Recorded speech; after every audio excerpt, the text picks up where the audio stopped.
Hey, GW coming to you live. We're gonna actually do a movie review today. Yeah, cool. Um, so we're gonna talk about one of the grindhouse greats of the '70s, a Nazi exploitation movie. Is that how I say it? The one that kickstarted the entire Nazi exploitation movie. Ilsa, She Wolf of the SS. This thing spawned three sequels and is very, very violent. There is a lot of nudity in these things, a lot of things that are portrayed in this movie. A lot of times the camera goes only so far and cuts back. And what this film does, in addition to kickstart the Nazi exploitation movie genre, is it actually cast one of the most wickedest villains ever put to screen. And I would hold this woman up to Darth Vader, Freddy Krueger, or anything else. She's a composite of various Nazi German officers. And it's Ilsa. Ilsa is the wickedest, nastiest, cruelest woman with a sexual appetite. The story is there's not much story. She runs a camp in Germany, Camp 9. You'll know it if you watch the movie. If you have seen the movie, I don't need to tell you what it's about. It's 96 minutes, released in 1974, stars Diane Throne as title character. It has been some years since I had seen this film, and Kino Lorber put it out on 4K, so I figured I'd check it out. But this film does not hold back. It is very, very brutal, very violent, and there's also weird things to look for in this film. As brutal and as violent as this is, toward the end of the movie, the female prisoners try to break out of this Camp 9. They get an escape plan going. And what's interesting about the action sequence that takes place after it is that sometimes when a person gets shot in that particular scene, you see the bullet hole. Other times, there's nothing. This is in the era where fake blood to me looked like watered down ketchup. So for me to take this seriously, it's a fun watch. It's definitely not for the weak of heart, I will tell you that. There is things that happen in this movie that the Nazis probably did do to people. But this this stands as a test of time. You watch this and you go, they definitely don't make them like this anymore. Another interesting fact about this film is the location was the same location that Hogan's Heroes was shot on. So if you're a Hogan's Heroes fan, you could probably, do the comparison and figure it out. This actually was directed by an American, actually, Don Edmonds. And he wanted to show basically how cruel and heartless the Nazis are. And basically, Diane Thorne is amazing in her role. Now, the interesting thing about this, I just said there was 3 sequels released after this. The biggest joke in all the whole series is that she dies in every one of them. So theoretically, you could watch one entry and it doesn't connect to the other, except she plays basically the same character in all 3 sequels as well as this original. Diane Thorne actually had passed away, I read, in 2020 or 2021. She was like 80 years old, guys. And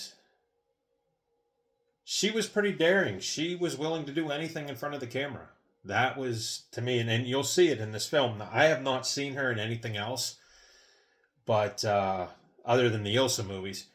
The second one that Kino Lorber released on 4K is called Ilsa, Harem Keep of Royal Sheiks. I don't really remember too much about that film, but I know it jumped back and forth from the present day to when it was shot. The third one was Ilsa the Wicked Warden, And that film, the only thing I can remember is her character is eaten alive by lions at the end. Very graphic 70s grindhouse, stuff. And my favorite, Ilsa, Tigress of Siberia, that is probably the most brutal of all of them. She makes people arm wrestle with a chainsaw blade in the middle, and it's pretty wicked. There's other violent sequences. But this film is actually, I just said it was pretty brutal, but it's no different than, if you guys have seen Empire of the Sun, the Japanese movie where, they do these horrible experiments. And that must have been a thing back then. That must have been, everybody was trying to create a super soldier, so let's just see how much, harm the human body can take. If you watch it, it is still shocking by today's standards. There's really, you don't want to watch this with mom and dad. You know what I'm saying?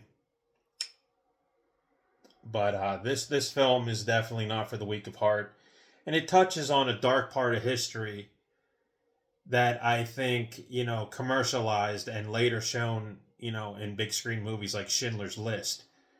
But this goes a little bit darker. It's from 1974, as I said, 96 minutes. If you haven't seen it and you like grindhouse movies where they just get so over the top, the nudity is so crazy. I mean, I can't even go into stuff that happens in this movie. There are scenes that, thank God, as much as I like the films, there's scenes that I'm glad the camera didn't really show exactly the full extent of the shot or what was going on. I'm glad it's left. Some of these are left best to the imagination.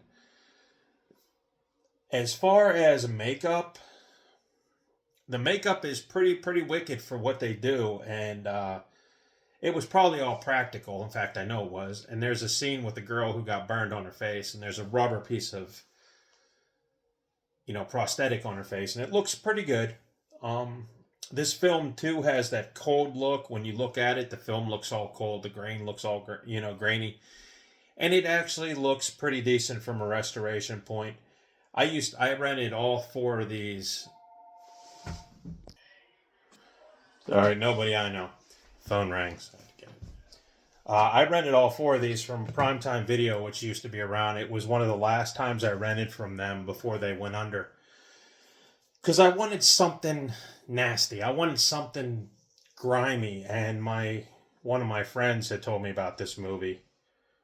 So I picked it up, and you watch it, and the first thing you see is a bunch of nudity, bunch of Nazis, whatever. Dive back into the film.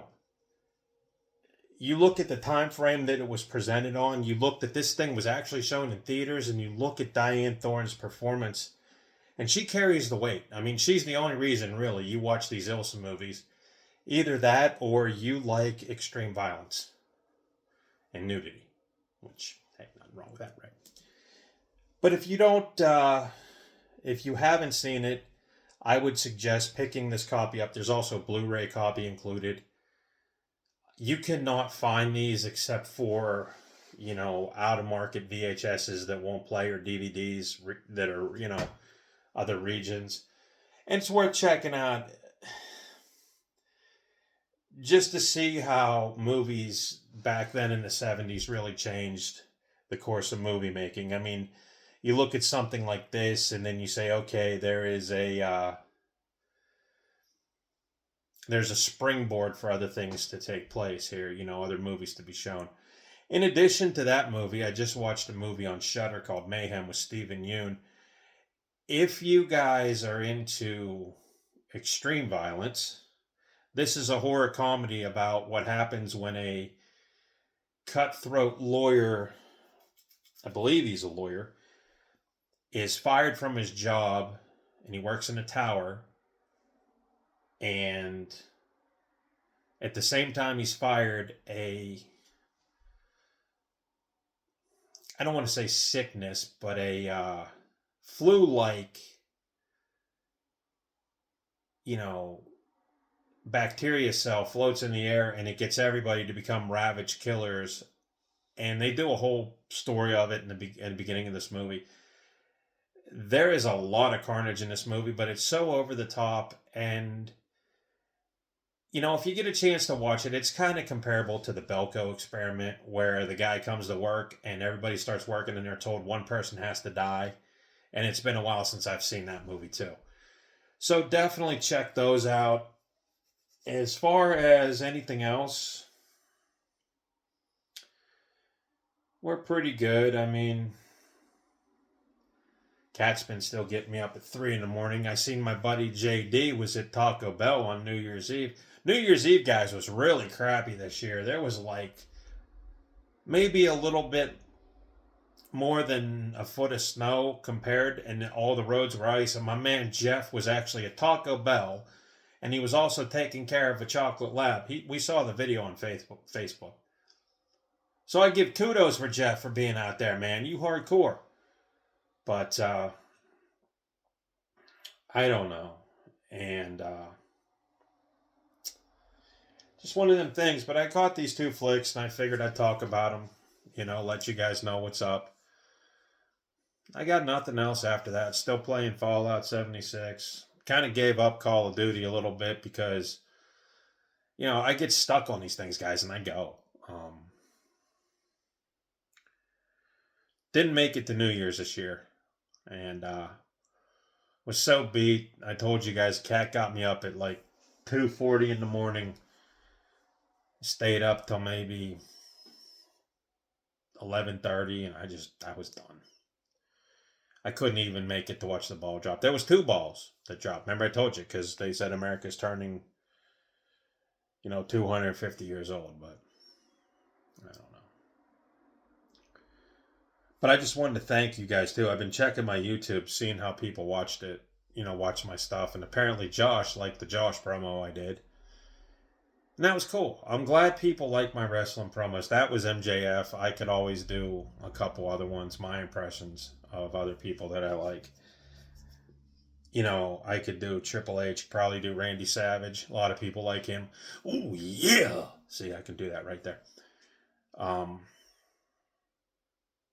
Yeah, so, but again, if you guys have a movie you want me to check out, let me know. I'm going to try to watch One Battle After Another, that Leonardo DiCaprio flick. Apparently it looks pretty cool, pretty quirky, pretty off kilter, and I'm going to check it out.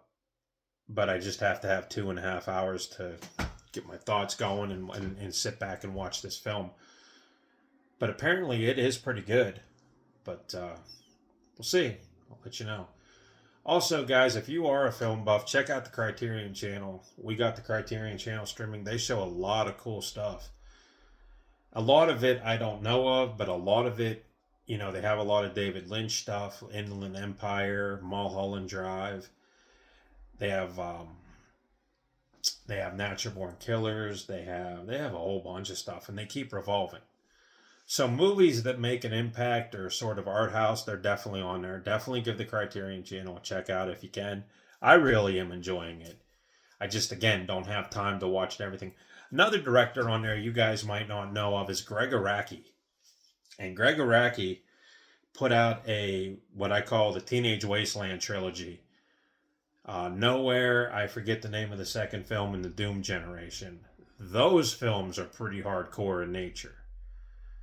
I still cringe when I watch the Doom Generation, but the cool thing about that movie is that Rose McGowan is in there, and for a little while in the 90s, guys, 90s and 2000s, she was pretty hot. Definitely check out that. They're not for everybody, and they will definitely leave a lasting impression on you. But Greg Araki, I don't know what happened to that guy. And he threw everything into his movies: lesbianism, violence, profanity, nihilism. I mean, the guy was crazy. But he was an independent filmmaker. He didn't have to play by the rules of Hollywood. So it's pretty cool. I only seen the Doom Generation, and I can tell you that movie sticks in your head. And it's a dark satire, to me, is what it is. But it's also over the top, hyper violent, hyper sexual. There's things in that movie that I can't even talk about. But I think it got a Blu-ray release not too long ago, maybe last year or something. But yeah, so. But yeah, if Nazi exploitation ain't your thing, skip Ilsa. But I'll tell you what, Diane Thorne looks pretty cute without no clothes. But I'm just gonna leave you with that. It's too bad she did pass away because she's a memorable cinema villain. I will tell you that. Once you see one of these Ilsa movies, you will not forget. You will be You'll be under the opinion that, yeah, she belongs right up there with Darth Vader or Freddy Krueger, you know, or the governor from Walking. Well, maybe not the governor. She could outdo the governor from Walking Dead easily. But yeah, definitely brought a villain to the screen in the 70s, unlike anything anybody has ever seen, you know. But I have to laugh because the special effects in this movie, they must have had whatever was left over from the Hogan's Hero set. You know, they must have used it. And I give credit to the actresses who play the captives in this film because I got to tell you, there's some scenes in there you can imagine shooting some of these scenes, and you know,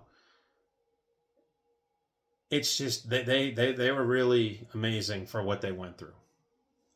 But 70s kicked off a short-lived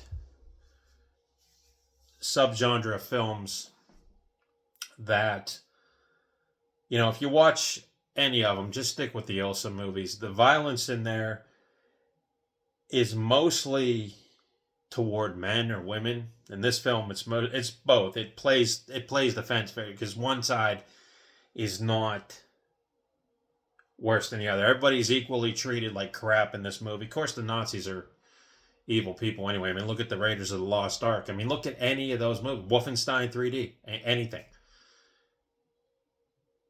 You know. But yeah, definitely check it out. It's funny because Gene Siskel actually said that this is the most degenerate picture he has ever seen.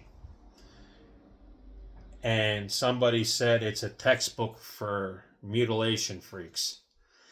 I don't think it's true. I think it's just it just brings to light the horrors of what the Nazis did.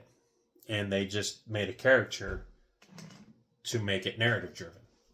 So that's my thoughts. Yeah, the sickest picture. No, there's plenty of sick other ones way sicker than this one. Trust me.